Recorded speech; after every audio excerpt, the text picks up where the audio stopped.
Ruto chamo makendo koro ting ma en godo maduong eneno ni singo manochiwe kinde campaigns mage ochopo kare.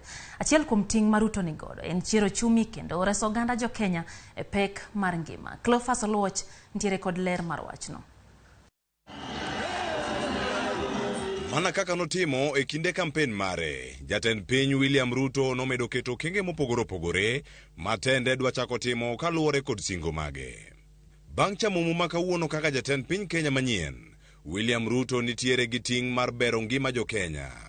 Achiel kuom mago ma olieko e ote ma ochiwo mokwongo ne jo Kenya en fungo nengo mbolea kowuok e shillings 6,500 nyaka shillings 3,500 kuom gunia mar kilo 50 kochakore juma manyien. To cushion tea farmers, we have made arrangements with KTDA to immediately supply tea farmers with fertilizer at 3,500 shillings down from Kenya shillings 5,600.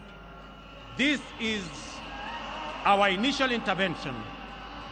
We will be doing more in the medium term and in the long term. Nengo mar mbolea osebedo yuak mar jopur e kinde mokalo kendo en achiel kuom singo mar sirkand Kenya Kwanza.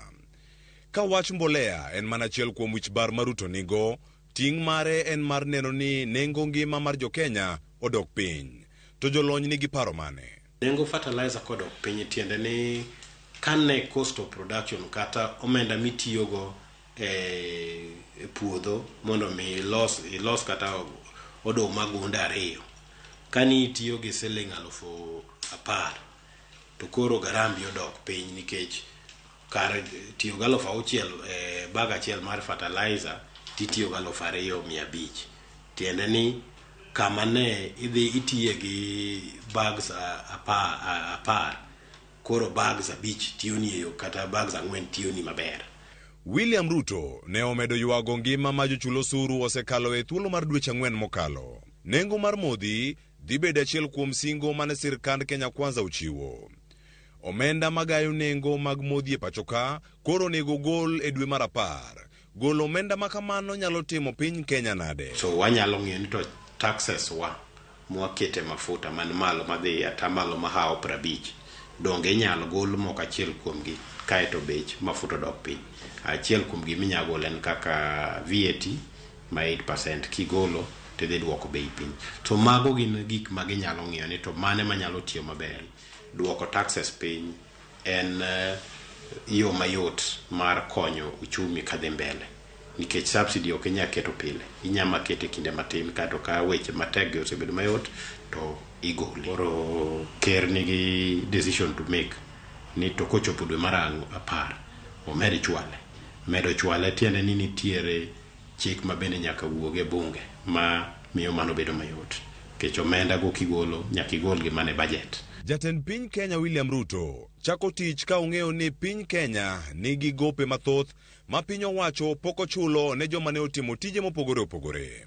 Kata kamano, gope ma piny Kenya ni godo bende koro dhi bedo achiel kuom gigo ma sirkand William Ruto nyaka rangi. Penjo maduong' en ni osuru ibiro choki e yo mane, to gope ibiro chul nade? Atamalo mang'eny mar loan ma wan go 9.6 trillion miwacho no en domestic debt. Tiene hola ma wakawo piny ka waduoke piny nikech interest mare ni malo wachulo 10% to wakawo gowi oko mwachulo 2% kata 3%. Koro kind 2% gi 10% cha 7% ni kiwe chulo mano omenda mi iketo thuolo mondo tigo e migepe mamoko mamiyo uchumi marwa nyalo doko. So an gi pacha neno ni ka ker dwani mondo oyud yot nyako neno timo debt restructure kato bro weye gi budget moro mabet yot. Mondo ngima jo Kenya odhi makare kendo kik giwuog oko mar manyo dola. Nyiewo mwandu jo Kenya kata buy Kenya build Kenya ema nyalo konyo jo Kenya e kinde mabiro. Oket gimoro ni buy Kenya build Kenya ng'eni no wache to noko wache motegno.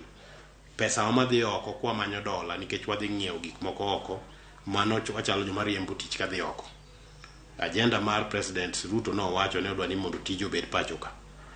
Inyalo neni kata man ofise mag sirkal kodwa ng'iewo gik mitiyogo kata bed kombe kata bed gik makamago to gibed mana molos pachoka.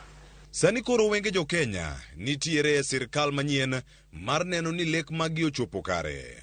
Cleophas Oluoch, Ramogi TV.